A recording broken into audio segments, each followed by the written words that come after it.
Thanks, members. We're now moving on to item 5 on the agenda, and that is planning application number 24/0373/PP.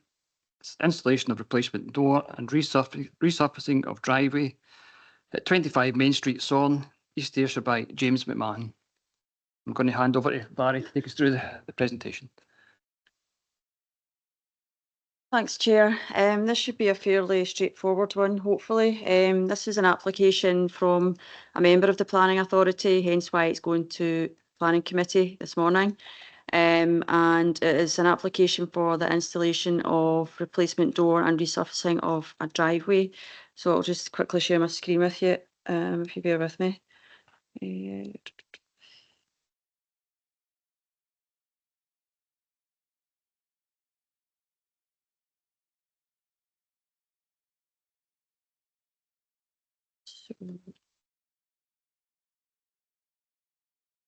Right, so it's the application site is within the conservation area, so that's why planning permission is needed for those elements. Sorry, I'm just waiting for the slideshow to actually start. Right, there we go.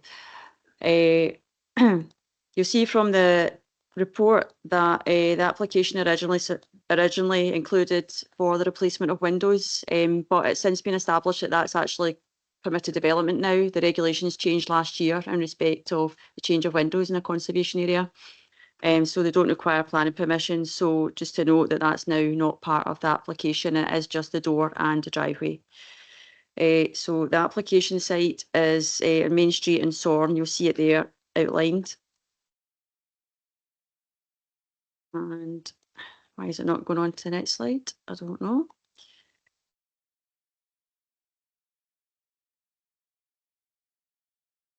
Anyway. Sorry, this was going to be a quick one and it's turning out not to be.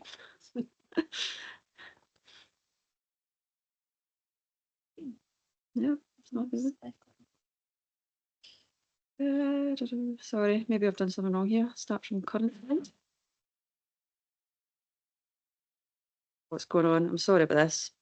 Or maybe just use, yeah, it's maybe not quite as easy. It's not even, right, there we go. It's not maybe not quite as easy to see it on that slide, but this is just a view of the house. If you ignore the text that's there, because obviously, as I said, it's not the windows that are being replaced. So the front door is being replaced. At the moment, it's a timber, non-original and sort of non-authentic replacement door to the front of it, and it does have a small glazing panel that you just probably can't quite see, but it's got a glazing panel just to the upper part of it. And this is the existing driveway, which is just loose gravel. And the proposal is to change the door to this, which is a UPVC rosewood coloured door, and the driveway to a resin bound gravel driveway. So it still kind of has a gravel appearance, but it's bound together. So really the main impact or the main consideration in terms of the application is impact on the conservation area. And it's considered that because the door wasn't original and it wasn't authentic, the replacement of it is really a minor change and not really having an impact on the conservation area. So it's just still preserving the character and appearance of the conservation area. And similarly, in respect of the driveway, it's going from loose gravel to bound gravel. There's not an additional impact or no very minimal additional impact on the conservation area. There is just a condition that's on the planning, on the recommendation, which is for details, or is to ensure that the drainage from the driveway is all drained within the curtilage, rather than going onto the public road or into other property. So the recommendation is for approval subject to that condition. Thank you. Thanks, Barry. Members, over to yourself for any. Councillor Lennox. I'm happy to go straight to determination, Chair, and move that the application be approved with the applied conditions. Thank you.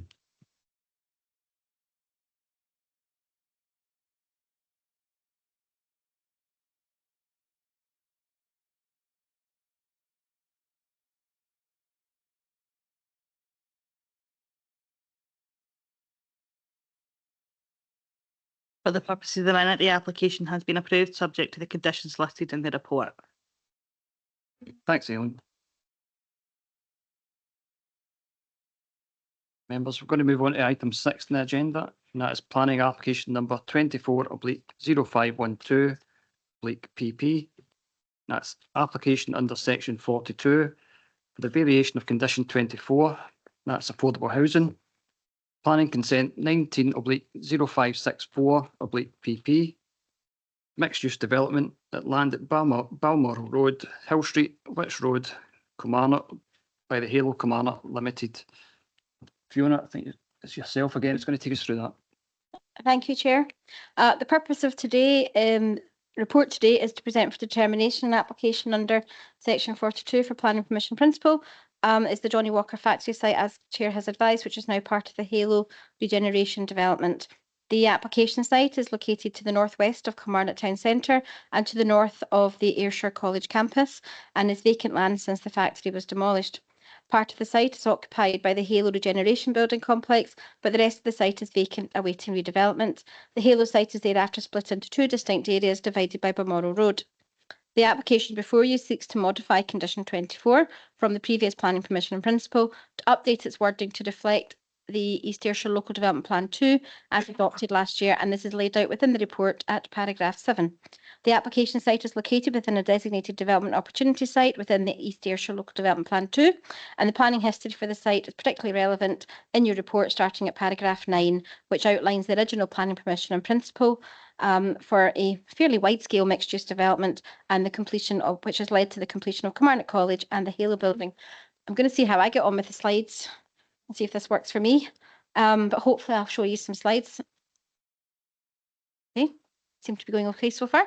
Bit slow, but working away. Here we have the application site. Members, you'll see the Ayrshire College to the south, and to the south of Ayrshire College you'll see the railway line which leads you into the town centre, as you know. Up to the north we have the roundabout where the A735 intersects with the Western Road in Kilmarnock. This is just the general red line site, just submitted by the applicant, which we tend to put up. This is quite a clear plan, an important plan for you here, members. This is Local Development Plan 2, and this is an extract from the Kilmarnock map, which identifies that the site is centrally located and identifies the development opportunity site as part of the Ayrshire Growth Deal and relevant planning policy thereafter. A couple of photos, members, just to show you the site and its surroundings. There's not a great amount to show you because the site is obviously vacant. This is Hill Street. You can see just to the left, you can see the edge of Kilmarnock College, and you can see the Halo regeneration building straight ahead of you.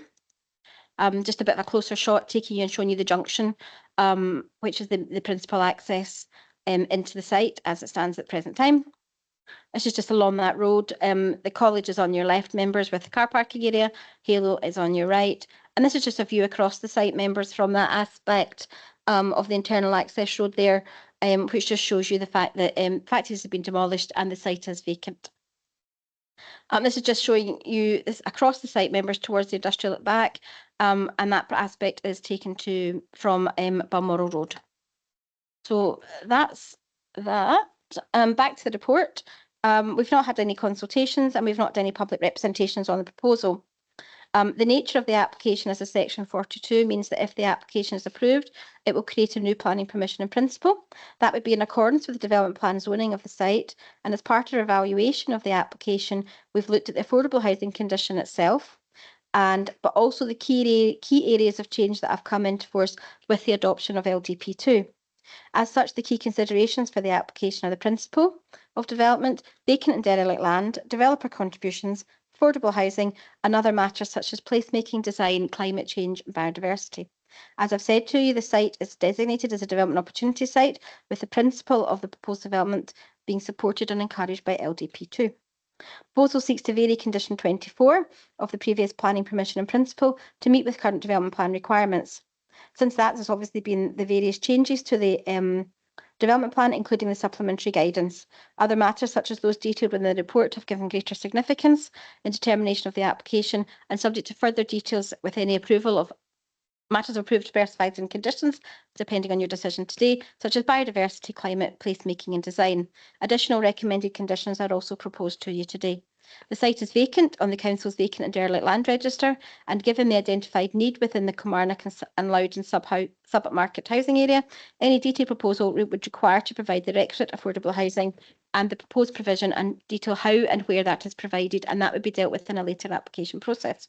With regard to developer contributions, given the vacant land designation of the site and its inclusion within the register, there is now no requirement for the applicant to provide a developer contribution.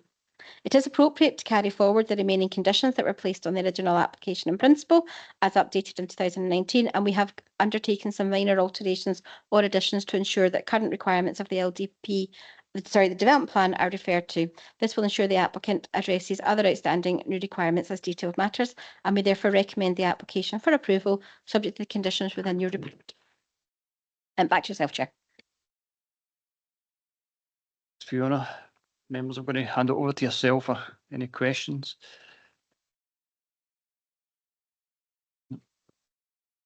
Just myself, it's worth clarifying how we're in a position through this application where we don't have the developer contributions anymore. I know it's an LDP2, it's derelict and vacant land, and maybe kind of explanation our options with affordable housing. In terms of the vacant and derelict land, because it is identified as vacant and derelict land, policy SS4 in the LDP exempts the application from providing developer contributions because we want to see the site developed. And there are obviously there's obviously a key, one of the key priorities of the council is to achieve the redevelopment of vacant and derelict land. So we have set aside the requirement in planning policy to provide developer contributions. In terms of affordable housing, because it is vacant and derelict land on the register, there is an exemption to providing affordable housing on site, but the developer must make a committed sum payment to provide affordable housing off site. And that's where affordable housing is required in the submarket housing area. We have confirmed with housing that there is a need and a requirement within the submarket housing area to provide affordable housing. What we've done is we've written the condition in such a way that we can discuss with the future developer coming forward whether they might choose to put the affordable housing on site or they might choose to make it off site. So that would come back at a later stage to you, but there is a clear requirement to provide affordable housing, and they must do that, but they do not need to pay a developer contribution. So that'll come back to this committee. It will come back with more as a detail. major application to this planning committee for determination for any site layout for any housing or whatever else, other sites that would come forward, other proposals. Councillor Cowan. Just a quick follow-up there on affordable housing. How is that amount calculated if it was to be off-site? Is it still based on the scale of the Yes. existing development? So Yes. yeah. Yes. Thank you. That would be the answer. Yes, it would be. It would still be calculated as per the requirements of the planning policy, and they would have to provide the amount that was required as part of that policy. But they could do it off-site should they wish. They may choose to do it on-site, and that's something we would take forward and discuss with them with any prospective developer coming forward. I suppose our preference is to have it on the site, given its location. It is an excellent location in terms of adjacent to town centre.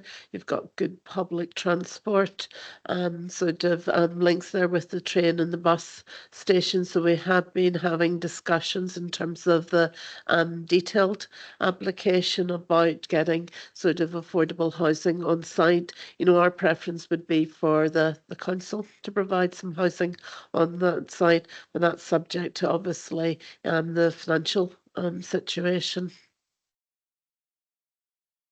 Want to go back in, Councillor Cowan? I do. So a transfer to the council would be acceptable then if there was council house building in that area? Yes, yeah, there had been some initial discussions with the head of housing between the preferred developer of the site and ourselves on that. The problem is to have the necessary financial means to do that on that, but it is an excellent site for affordable housing, and as Fiona says, using a brownfield site, but its location is really good, and it's maybe something that, you know, we want to consider in terms of the wider proposals for town centre as well. if I can just come back into, just to confirm that the condition does say it would be 25%, so there is no lesser allowance because it's vacant and derelict land, it's still a 25%, which is what's required under policy, and that's actually written into the policy as well. Sorry, written into the condition. Councillor Maitland. I really appreciate the last questions because that's the clarification that I was looking for, and it's a falling between the stools thing again with the developers' contributions, but I can see why that has to happen, and I'd be quite happy to go with the recommendations on this one. Thank you. Any other questions or comments from members? No. So page 41 of your papers, paragraph 2, it's recommended the planning committee approve the application subject to the conditions detailed at the end of the report. Are we all happy with that? Yep. Okay. That's approved. So for the minute, the application has been approved, subject to conditions detailed within the report. Thank you very much, Aileen. So members, moving on to item 7 on the agenda, and that is planning application number 24/01/S36. This is consultation under section 36 of the Electricity Act 1989 for a proposed new battery energy storage system with a generating capacity of up to 60.4 megawatts at Battery Energy Storage System, Home Quarry Road, Kilmarnock, by David Bowman, Sustainability Unlimited LLP. David, I think you're taking us through it. Thanks, Chair. Yeah, good afternoon, I think it is now. The purpose of this report is to present a consultation under section 36 of the Electricity Act for consideration by the Planning Committee. The application site is located in brownfield land at Home Quarry Road in Kilmarnock. The development comprises a 60.4 megawatt battery energy storage system and comprises of a range of infrastructure, including 32 containerised battery and power conversion system units, switch room, compounds and related infrastructure, and for an anticipated operational period of 30 years, all is set out at paragraphs 3 to 6 of the papers. Consultation responses to the Council and to Scottish Government are set out at paragraphs 9 to 25, noting that no consultee has raised an objection, subject to the use of appropriate conditions to control various matters. One representation from a third party has been submitted to the Energy Consents Unit. Prior to moving on to the assessment, I'll just take you through some details on the slideshow, if you bear with me.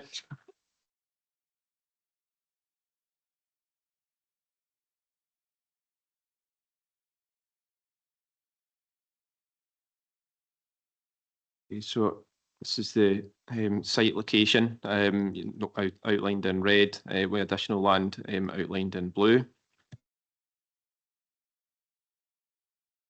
Want to move? Bear with me, I seem to have the same trouble as Barry's had.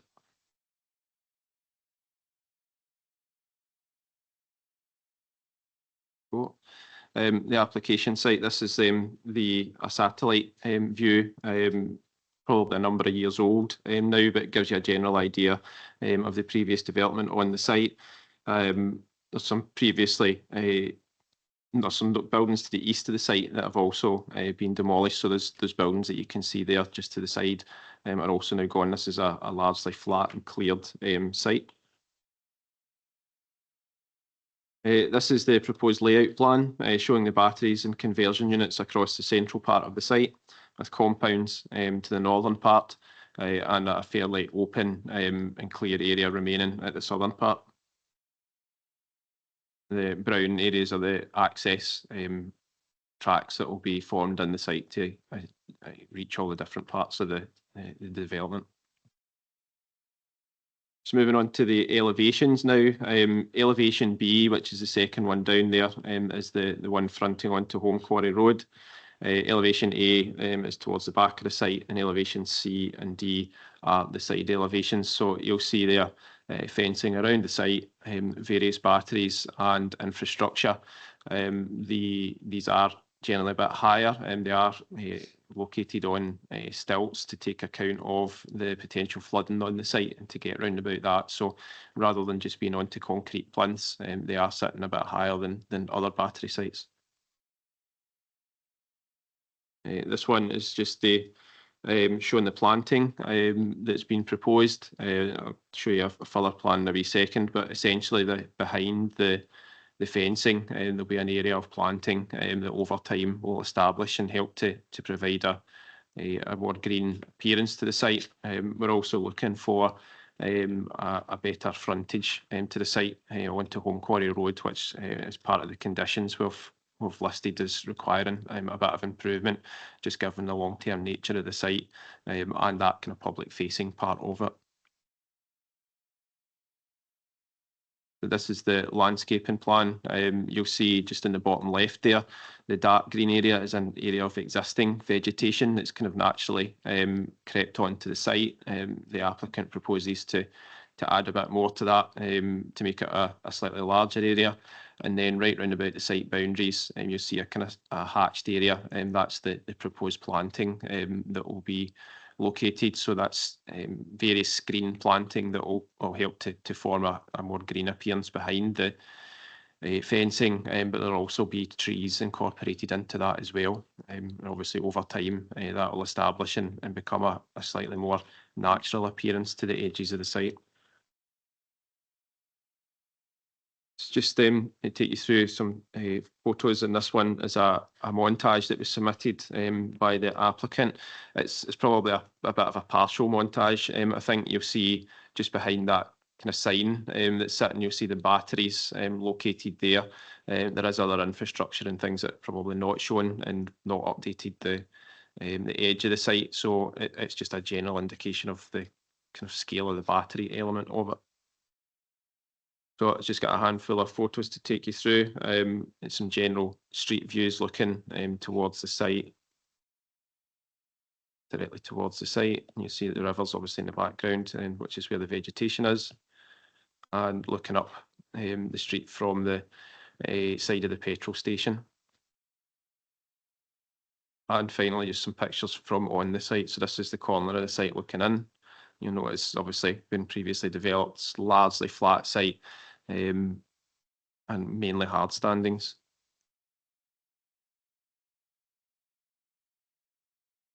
Okay, so stop sharing that now.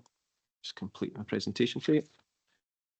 So just turning to the assessment, the development plan does not have primacy in section 36 developments, unlike planning application, but it is a useful and logical assessment tool to base our assessment against. And that's how we've went about the assessment and the report in front of you.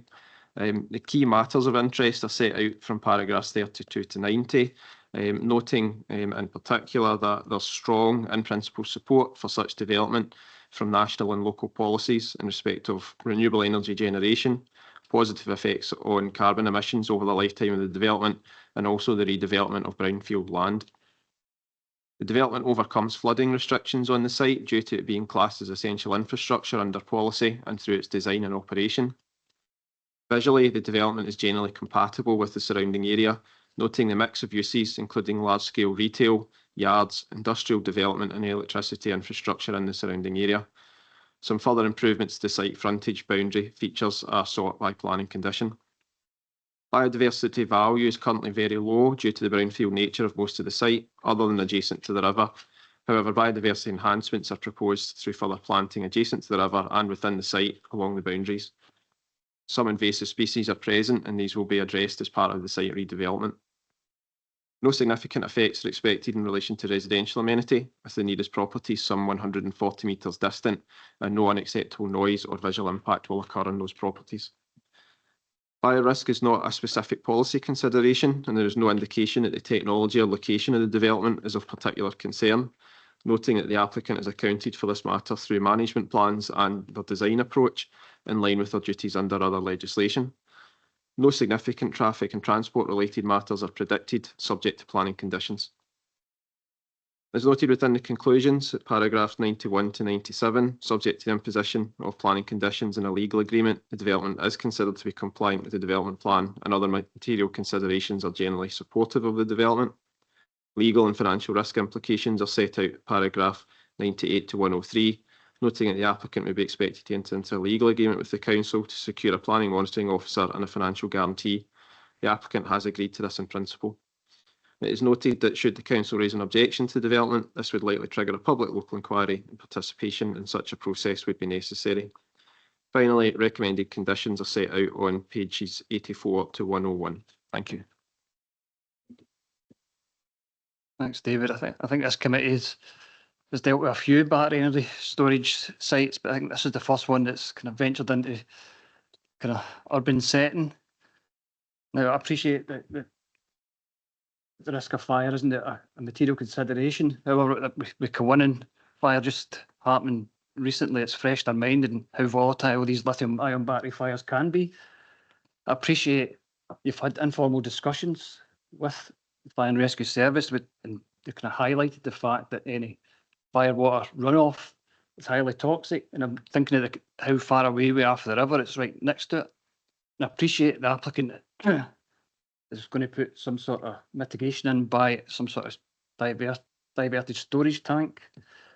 But for me, without that full and proper consultation with the fire service, how do we know that the size of that storage tank is ample and will fulfil its task in diverting that water away from the river before it can enter the river? So I've got that kind of got reservations in that front. But I'll come back in, but I want to open up to the members as well so they can get their points of view. Councillor Cowan. Thank you. I just want to reinforce what you've said there about the fire risk, and I appreciate that David covered in his open presentation about the context there. But is the fire service not a statutory consultee in planning applications such of this? And just to add to the complexity, I'm worried about location with the petrol station just being the opposite side of the road. So that's where I think I would have preferred a more formal input from the fire service, but I'm assuming that they're not part of the statutory consultee. But if you can just give me some more information around that, please. Thanks, Councillor. They're not a statutory consultee, and it is a Section 36 application. So there's a handful of statutory consultees in that, and that includes the council. So Fire and Rescue are not statutory in that regard, but it is a consultee that they could go to. We're not aware of any consultation that's been sent to Fire and Rescue by Scottish Government. So council officers made that consultation to inform our consultation. There is no formal position back from Fire and Rescue. They chose not to submit anything to us. There was an informal telephone conversation with the case officer, and I can explain in terms of where they were at. They weren't concerned so much about the principle of the batteries or anything like that, but they did flag that if there was a fire being fought, then when the water is played onto the batteries, there can be chemicals and so on released from that. And obviously with the proximity to the river, it is something that's potentially relevant. We raised that, and the developer has incorporated storage tank that is designed to operate in the event of a fire so that any water can flow into that. Now, it's a bit of an interesting one in terms of the fire risk in itself. It's not, in our view, particularly material. There's no evidence that it's a particular risk for battery energy storage. The one in Cowannon is a different development. That was recycling, so there's different processes going on. But if there is such an event, and we do know that there's potential then for chemicals to be released into the water environment being the river just next to it, that is a relevant consideration.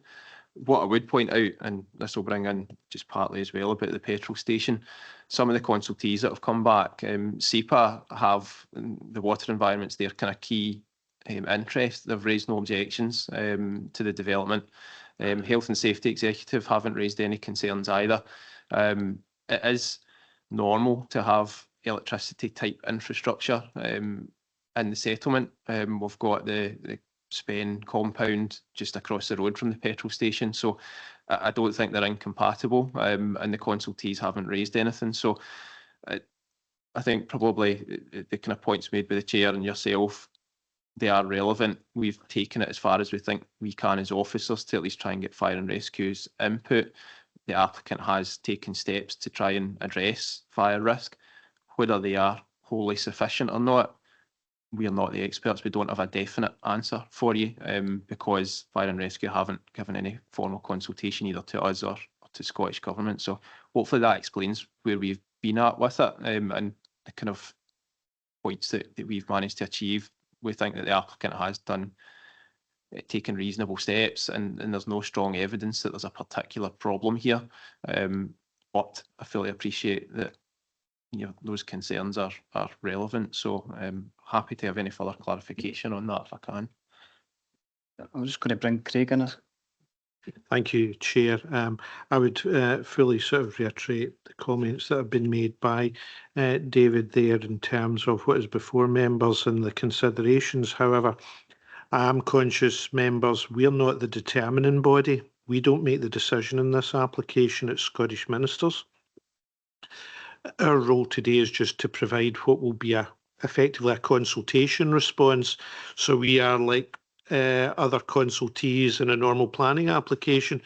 But as part of that, members, if you do feel that there is something that you may want to point out to the Scottish Ministers as part of the consultation response, you can, if members were satisfied that it's still not a non-objection to the application, you could still, as part of your decision making today, perhaps suggest to Scottish Ministers that when they come to decide the application, that they themselves consider and come to a view that what is proposed minimises any risk in terms of fire risk or in terms of the kind of fire water runoff, for a better word.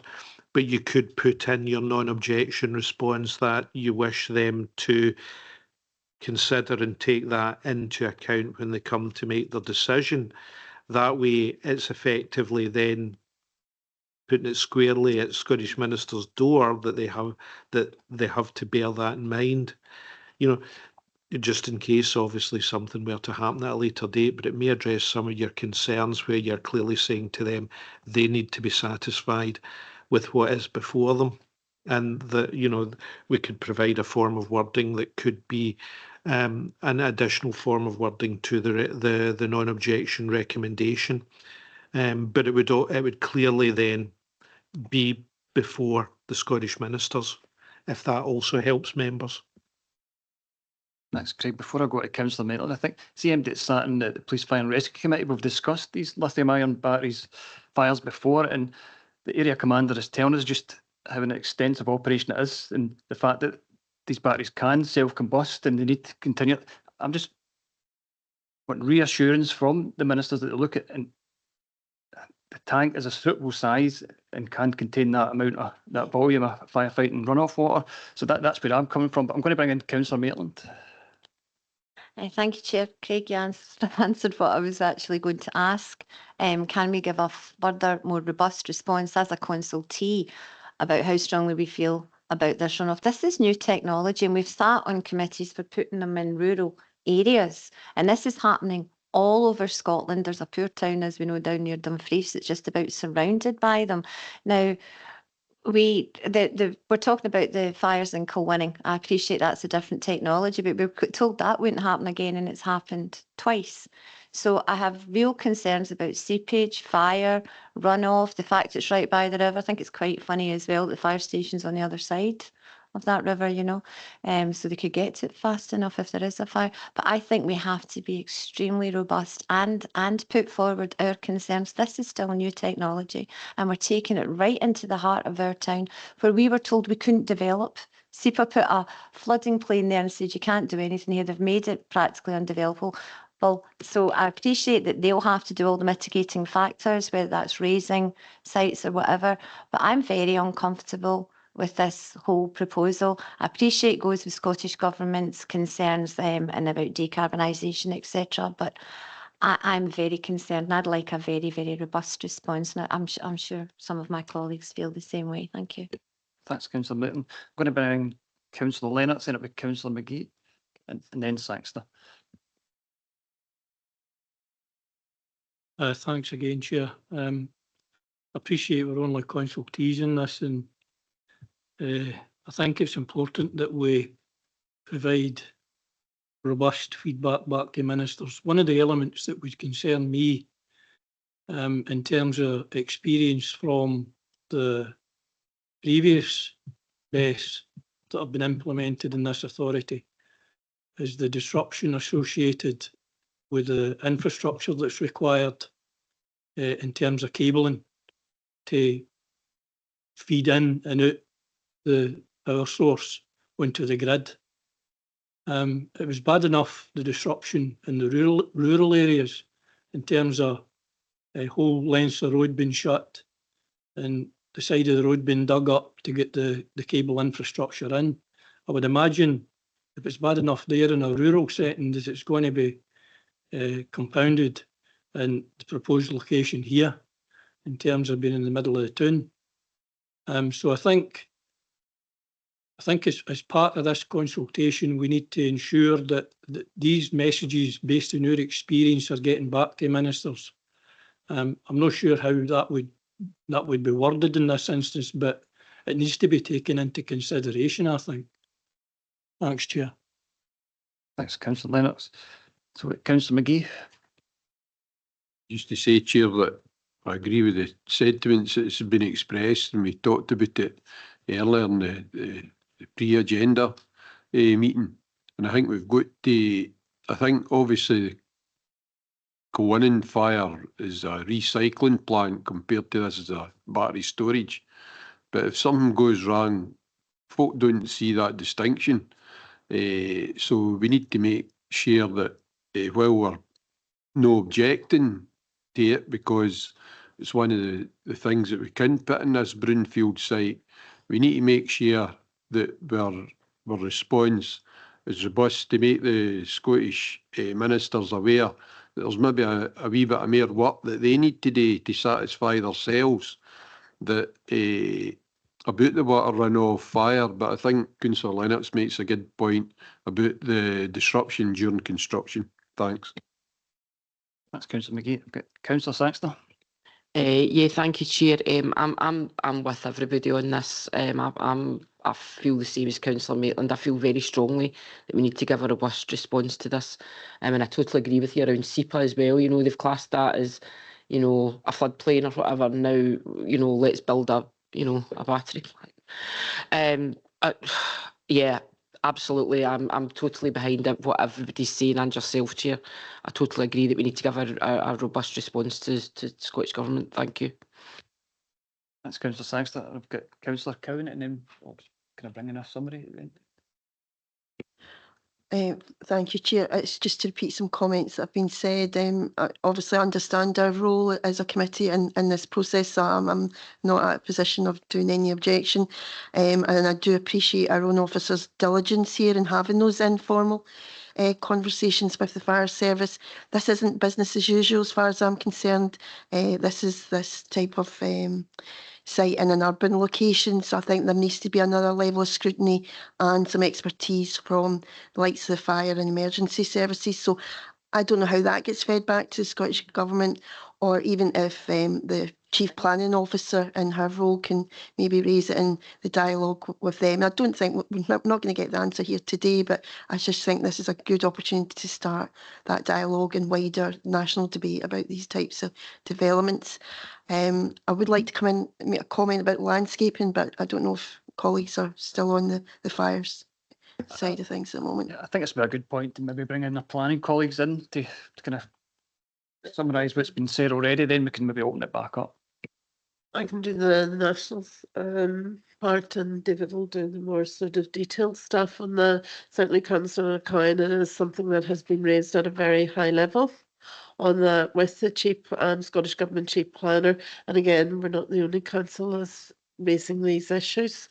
Now, they have started to do some guidance on it. Some people would say that should have been done quite a long time ago on that, but I suppose we'll be able to learn from what's taken place so far, and also comments from council. So the comments that you have made this afternoon will be fed into that sort of guidance and to the chief planner. I meet the chief planner and my role as chair of heads of planning every month. It's on the agenda every month because most the planning authorities affected by these battery storage units are raising it as a big issue. Yeah, just to touch on the kind of way to maybe go back to ministers. Obviously, we put in our consultation response, which is our full committee reports. It's all set out what the position is, and we also send the minute of the meeting. Previously, and I'm just thinking back to the last section 36, where it was the impact on Dumfries House, we added wording to that to make sure that ministers were satisfied that that had essentially been resolved. So it was almost putting the onus on ministers to make sure that they were aware and that they took that issue seriously. I think there would be scope to do that here as well, noting obviously what members are saying, that it's a real serious consideration and they want ministers to have real serious consideration of that. So I think if our consultation response was going back with the position being no objection, subject to conditions, a legal agreement, you could add to that of that ministers are satisfied that the fire position is well understood and fire water runoff is appropriately addressed, and essentially that, to my mind, puts them on notice that that's a real concern for us and that that's something that they would need to address as part of their decision making, however they decide to reach that position. But as has been pointed out, we are only a consultee, so I think we can certainly push that direction to explain that position, that it's of concern. Beyond that, it's difficult for us, I think, to insist on much more. So I see some similarities with what we've done with the last section 36, where we had a real concern, and it can be added to the kind of almost the bullet points of the key issues for the council. And it, as I said, it puts ministers on notice to make sure that they are satisfied that everything is okay here. And if that means that they need to go and do further consultation or further checks, then that would be on them. But ultimately the onus is on them as a decision maker. We can certainly express an interest in that particular matter and ask them to pay attention to that, essentially. So you're given that special attention as part of your consultation response. It's not just the committee report, it's an extra line or two that says that this is a real issue. So I think you'd be perfectly entitled to do that as a committee in terms of your consultation response. I think that would be appropriate to reflect the concerns and really put that on the decision maker to make sure that they take account of that properly. Thanks, David. I think that would be well worthwhile. But see, just to clarify, in our response, can we recommend that they have a full and proper consultation with Fire and Rescue Service, that this committee would like to see that happen before they come to a decision? I think you could build that in. Essentially, I think the key thing is to be saying to ministers that they need to satisfy themselves that they are comfortable that these matters are all addressed. Perhaps as part of that, if that is a consultation with Fire and Rescue, we could suggest that. Ultimately, they are the decision maker. It's for them to decide what they want to do and how comfortable they are making the decision at the time. But we can certainly suggest to them that we think that that would be helpful. And ultimately, it's up to them how they decide to take that forward. I don't think we could force them, but we're really putting a red flag on it as a council and saying, we think you need to look at this carefully. I think that would be reasonable. David.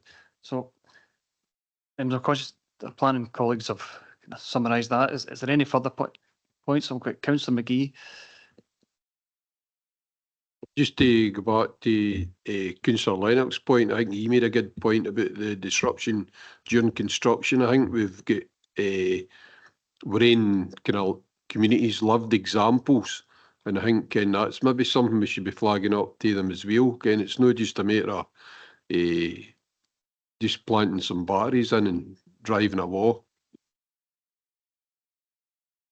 Sorry, I didn't come back at council minutes at the time. I think it had moved on to another point, but any grid connection subject to a different application, it's not under the section 36, so it gets treated separately. But in terms of disruption, I don't think grid connection's terribly far away here to the Spen compound, so there might be roadworks. I don't know the exact nature of it, but I don't think it would be particularly difficult.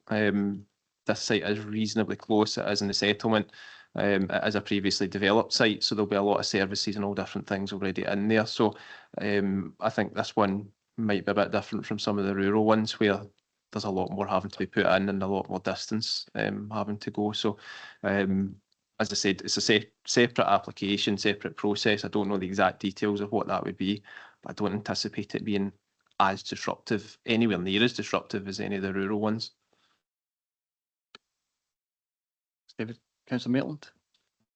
Just going back to that point on disruption, I mean, there's an awful lot of businesses around there as well, and there's small businesses too. It's not just, there's a small businesses in Glencairn and going up into our ward. So it won't just be impact on the small communities within the rural area. This could impact on businesses too. So I just wanted to point that out. Thanks, Councillor Maitland. The site's quite self-contained.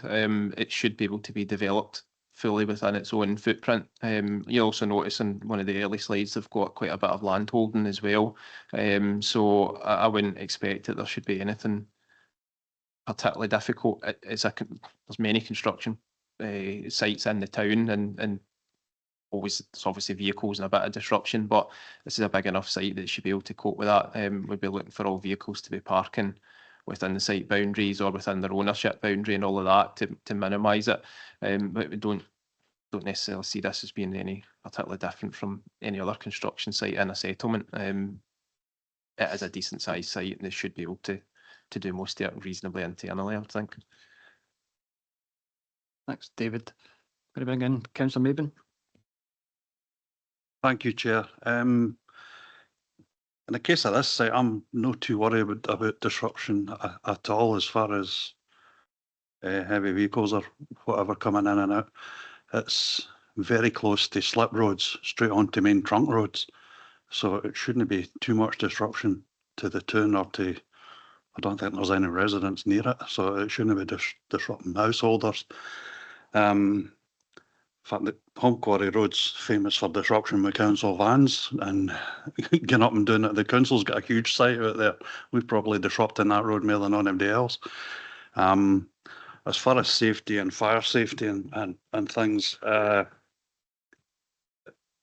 these are safer than we realise, and I think we really need some education and training for elected members to reassure us about how safe these things are and the fire suppression systems that are there, the temperature monitoring systems that are there.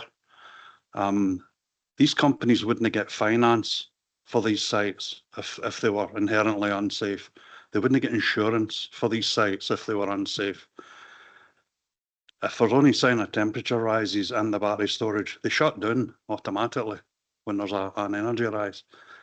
A temperature rise. We've got to try and be more educated on this subject because it's going to keep coming up. There's thousands of these sites across the UK and there's going to be more of them. So we need to be educated better on exactly how they operate, what safety systems are in place to try and allay some of the fears that are being expressed. This is totally different from what happened at Colwynnon. Colwinnon's a different technology and a different kettle of fish altogether. Thank you, Chair.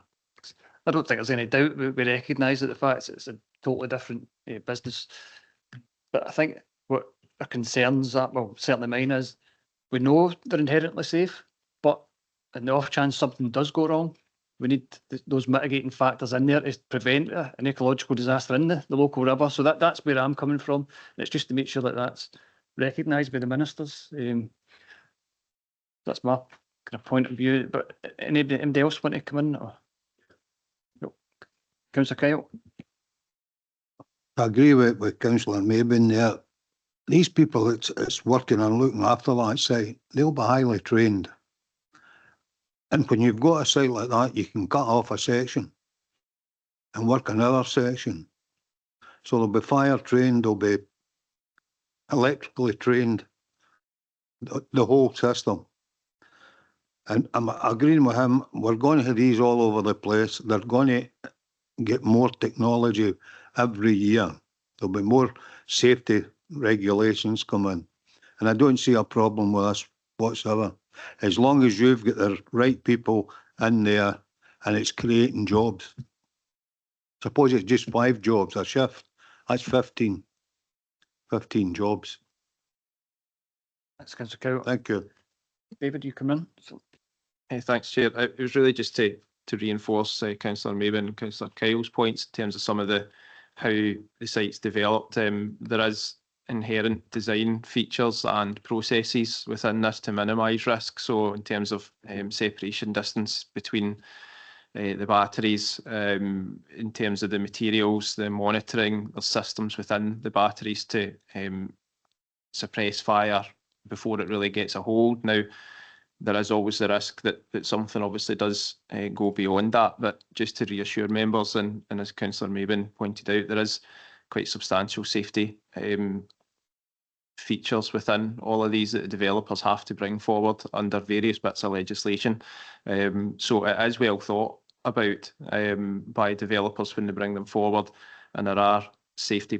We've got a fire safety management plan as part of this submission that sets out some of the things that Councillor Maben was talking through there in terms of the monitoring of it and being able to cut things off remotely if there's indications that temperatures are rising and that type of thing, to minimise risk and to minimise the chance of kind of thermal runaway and multiple batteries. It doesn't completely remove the risk. That's similar to any development, I suppose, but if it's any reassurance to members, there are various measures in place to absolutely minimise the chance of a fire and to be on top of it if anything does happen. So hopefully that just adds a wee bit, but Councillor Maben, Councillor Kyle did touch on relevant matters that are in the background that developers do think about and as part of the submissions. Yeah. Thanks, David. Appreciate that. Councillor McGee. I mean, I don't think what we've been discussing here today, we're no objecting to it, but some folk have got concerns. I could go through a whole list of places and things that have happened over the years where folk have been highly trained, where there have been no safety systems involved, and it's ended up a disaster. I don't think it's unreasonable for councillors to be asking that we put a wee bit meat in the bone to our submission here today to say we've got concerns, or a lot of us have got concerns, and that we want to put a wee bit flesh in the bone by a form of words. It brings it to the attention of Scottish ministers. I don't think that's been unreasonable. I think that summarises my position up, Councillor McGee. Thanks for that. So we've had a good conversation. Oh, sorry, Councillor Cowens, want to come back in? I was just wanting to make a quick comment about the landscaping. Quite disappointed that the applicant didn't consider that boundary planting was required here, especially on that front-facing boundary. It's a very well-used area, and the retail park is very popular as well. So again, I think it's good that our planners have had that intervention and that's there. So I just wanted to give those supporting comments. Especially if these units are going to be raised on stilts to satisfy SEPA. In my mind, they're going to make it even more visible. So that planting, that screening will help with that whole area, the whole retail side especially. So just wanted to go on record with that. Thank you, Chair. Thanks, Councillor. Yeah, it was an improvement that was secured in terms of twofold biodiversity elements of trying to make sure that it's better in that, but also the kind of screening effects in the longer term. The site obviously will be there for quite a while. And although Home Quarry Road is a real mix of different uses, very few of which are particularly attractive. In the long term, if a site's sitting there, we're obviously looking to maximise the kind of visual appeal, I suppose, of what is otherwise a functional site. So yeah, there is more planting and so on to go in than what was originally proposed. And as mentioned, the condition we're looking for the developer to engage with us through the conditions to get a better frontage than essentially just a blank fence. So we're see what we can secure there, but it is a 30-year plus site that's going to sit there. So we're clearly looking for something that is commensurate with that. It's not just a normal yard type area. No, thanks for your comments, and we'll look to secure something a bit better on Home Quarry Road through the conditions. It's definitely appreciated, Chair and David, and obviously we're looking to make that site, the whole site, you know, I'm talking about the old Safeway supermarket that's been derelict for several years now. So anything we can do to make that whole area attractive to business and help regenerate that corner of town, then I think we should take every opportunity that it crosses us to grab. Thank you. Thanks. Is there anybody else want to make any comment? I mean, we've had a very good discussion on the matter, and I think Craig had come up with a suggestion that we put in an additional recommendation. It's just finalising the words for that. Craig, I know.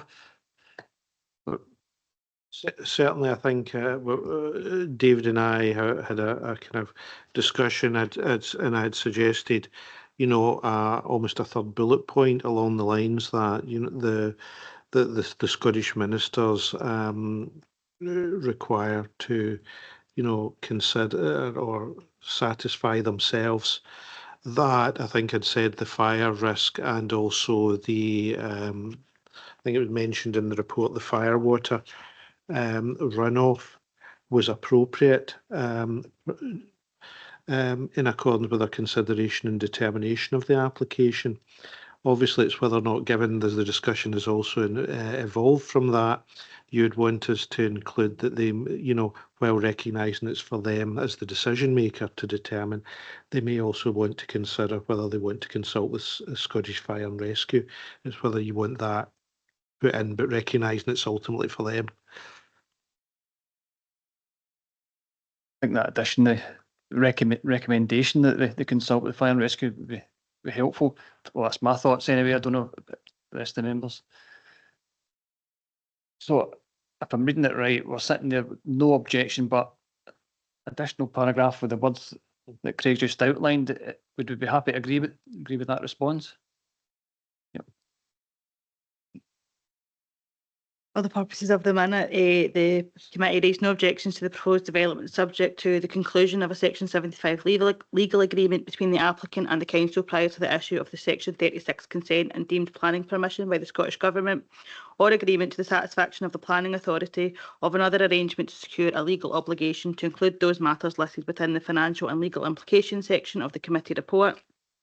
The Scottish ministers are required to satisfy themselves of the fire risk and fire water runoff in consultation with Scottish Fire and Rescue, and the attachment to the deemed planning permission of the planning conditions set out at the end of this report. I'd maybe consider just showing it that, like saying, you know, we recognise it's for them to decide, but we would recommend they may want to consider consulting with Scottish Fire and Rescue. So we are recommending they should consider that, given it's ultimately for them to decide what the process they're adopting as the decision maker. Thanks, Craig. Members, that concludes the official business today.